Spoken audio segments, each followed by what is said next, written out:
Hello everyone. Today we have with us Minister of Mental Health, Mr. Michael Tibolo with us. Michael, so during your the speech, you did mention that the Premier has allocated a 525 million annual budget to mental health. So how are you planning to allocate it, and on what basis are you bifurcating the funds? So basically, there is a great deal of money that's already invested prior to the investment of the $3.8 billion. What we're doing is we're looking at where we have gaps in the system. We're looking to ensure that there's sufficient programs in place. And probably now, because of COVID-19, it's really gotten us focused on things that we didn't see as big problems before. So for instance, eating disorders. We made investments in eating disorders close to $20 million in order to help young people, young women that were facing much more in the way of eating disorders than even before COVID-19. We started building through an addiction recovery fund treatment beds, 400 of them to be exact, throughout the province of Ontario, which gave us 7,000 new treatment spots, again, because of the opioid crisis and the need to make sure that we had supports there. So we're building everything from harm reduction, so investments in the mobile crisis intervention teams, where now instead of there being a police officer going to help someone when there's a 911 call, we have a police officer going out with a social worker or a nurse practitioner. We're also, so this helps de-escalate the situation. We're trying to do that to try to avert or decrease the number of people having to go for help to the emergency rooms. In addition to that, we're also have made investments for consumption and treatment sites, where hopefully someone who's using will be using in a place that's safe, and then that individual, if they ask for treatment, are able to get treatment. We've made investments in withdrawal management so that we have places for individuals that have to start the process of recovery to start with being clean of drugs before they go into programs. We've increased the number of addiction treatment beds. We've invested in the cognitive behavioral therapy programs now in corrections facilities and transitional housing when someone comes out. So this way they have a continuum of care, a pathway that before didn't exist. We're also investing in building supportive housing, homes for people with schizophrenia, psychoses, bipolarism. We're doing everything we can to identify where investments have to be made, and we're trying to fill those gaps. We're also really cognizant that Canadians are of all color, of all ethnicities. What that means is that the services have to be appropriate to the culture, not the other way around, because one size doesn't fit all, and we all know that. So what we're doing is we're making investments to make sure, for instance, that every senior in long-term care is getting the supports they need by giving them 4 hours a day of support. Within that support, we're making sure that the language that's spoken by that person is the primary language that's used in that with that individual, and that they're getting care as being seniors in a long-term care home. Children and youth, we invested 5% increase, $20 million in after-school and community-based supports and services. We've invested in the school system.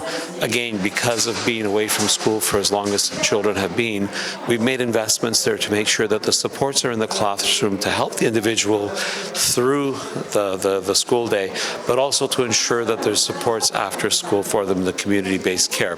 I can go on and on and on about all the different investments. I'm seeing some very positive things start to come because these investments are now working, but we've had 15 years of no support, and our government has done everything possible to make sure, including naming me the first Minister of Mental Health and Addictions. Unprecedented, never happened before.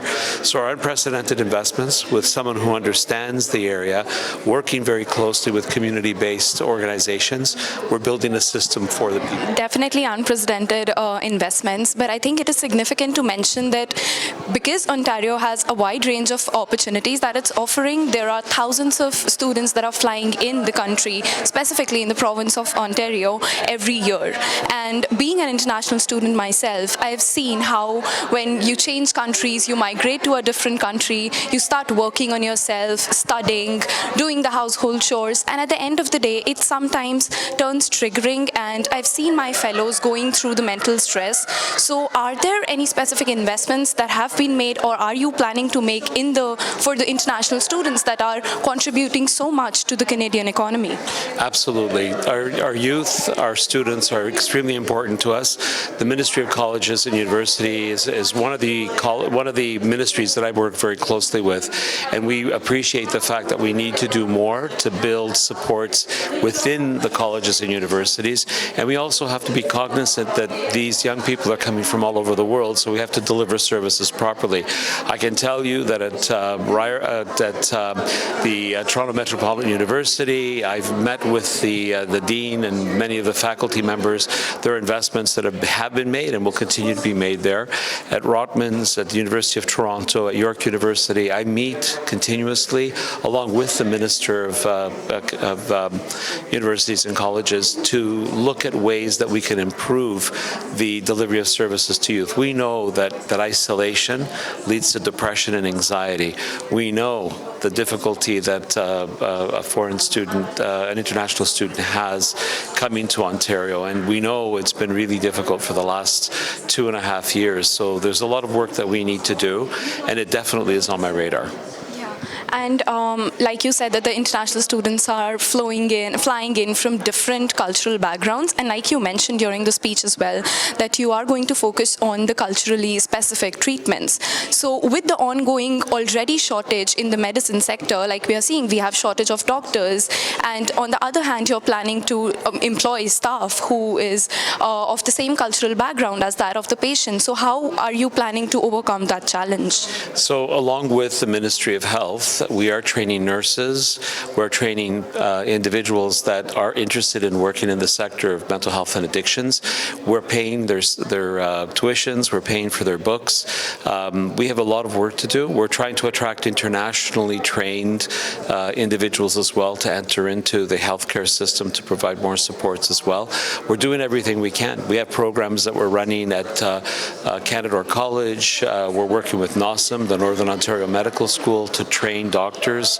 We're looking to bring in doctors or accredit doctors that have been here, and nurses that are here in the province that have not been able to get accredited in the past because of delays in the process. We're doing everything we can, and hopefully that problem is going to correct itself in time. So like you mentioned that you have been talking with the Canada College. There have been reports, at one end you're saying that you are ready to welcome more nurses in the country, but at the other end we are seeing there are reports that there's a cut on the Indian student quota in various colleges. So what do you have to say about that? I can't really say very much because I'm not aware of that. If there's a cut on quota, I'm not sure if it has to do with a provincial matter or if it's the federal government that makes those decisions. Our doors are open and we welcome everyone here, and we certainly need more.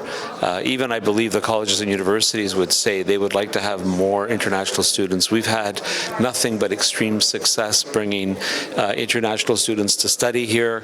Many of them stay here, and we certainly need more people in Canada and in the province of Ontario because we have 380,000 jobs available, and we need people.